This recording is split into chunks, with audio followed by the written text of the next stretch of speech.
Welcome back to another episode of Keys to the City. I'm Andrew. And I'm Josh. We sell real estate in the great city of Boston. However, today is game day. And what does that mean? That means that we're here in Fenway showing you everything that encompasses the lifestyle of the neighborhood, from entertainment, museums, to catching a game right here at the beloved Fenway Park. So join us, let's play ball.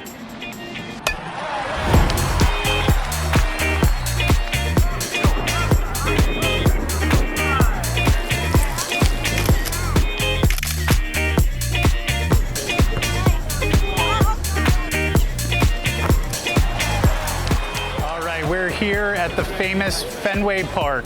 Now, as with many things in Boston, this is the oldest in the country. Correct. 1912.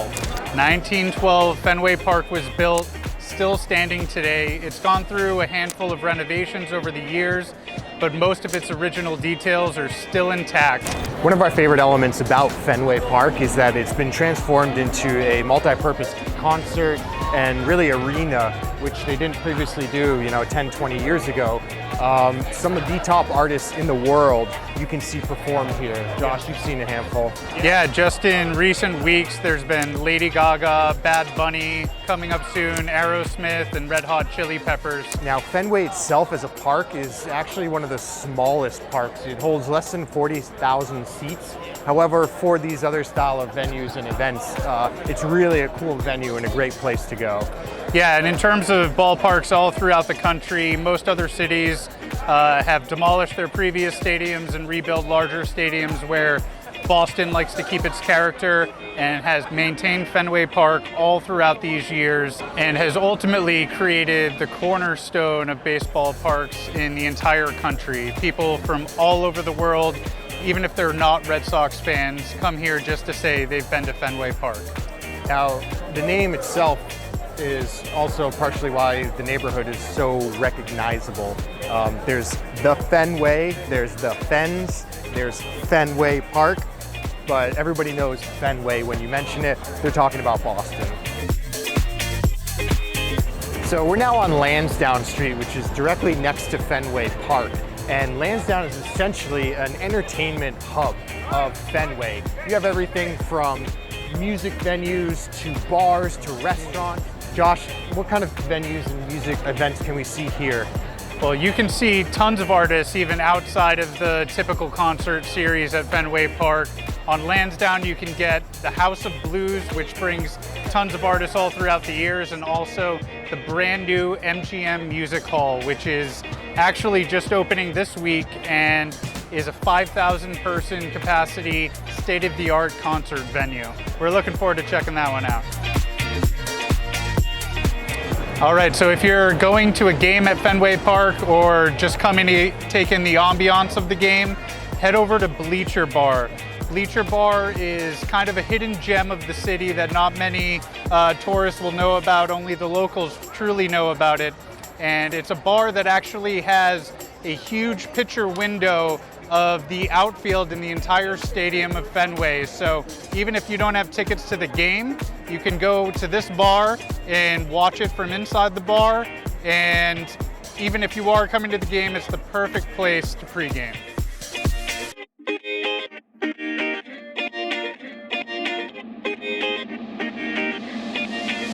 When living in Fenway, your amenities, your daily conveniences, everything that you need to live life is basically all right on Boylston Street. Now, this street has gone over 2 decades, a decade of development, from not a lot to everything that you see here. This is the commercial core of Fenway.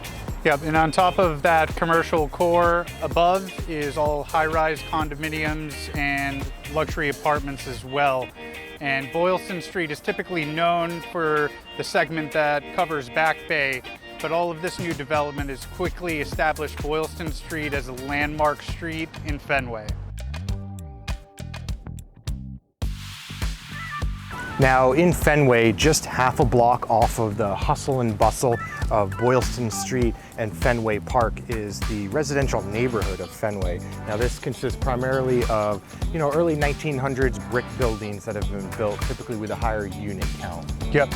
Yeah, so different than other neighborhoods such as South End and Back Bay where you typically get 3 to 4 units per building. Here in Fenway, you're looking at more like 10 to 15 plus units. Now, this is probably one of the most established rental markets in the country. Fenway, a lot of these buildings were developed to provide housing for the universities. So you really do have this residential area, and we've worked with both investors as well as end users very successfully in this neighborhood.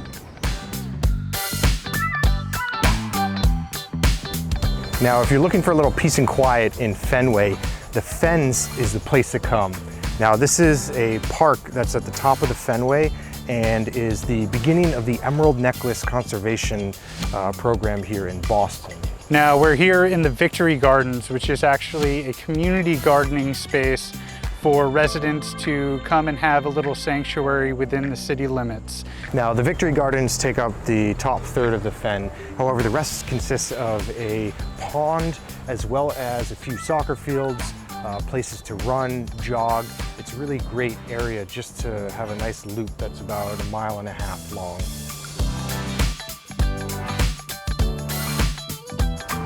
In addition to all the sports and entertainment that Fenway has, it also contains 2 of the most prominent museums in all of the United States. All of the United States, maybe even all of the world. We have the MFA and the Isabella Stewart Gardner Museums. Now, if you haven't been, these are fantastic. They're on the side of the Fens and really are a destination unto themselves, housing some of the greatest works and collections of works that the world has ever seen.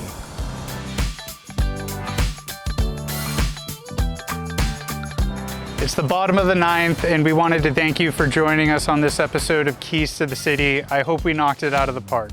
As always, the Sobo Group, we are here to help service your real estate needs in the great city of Boston. If you liked anything particular about Fenway or have any other questions, let us know. Feel free to reach out, give us a call. We'd love to share this city with you. We'll see you at the next one.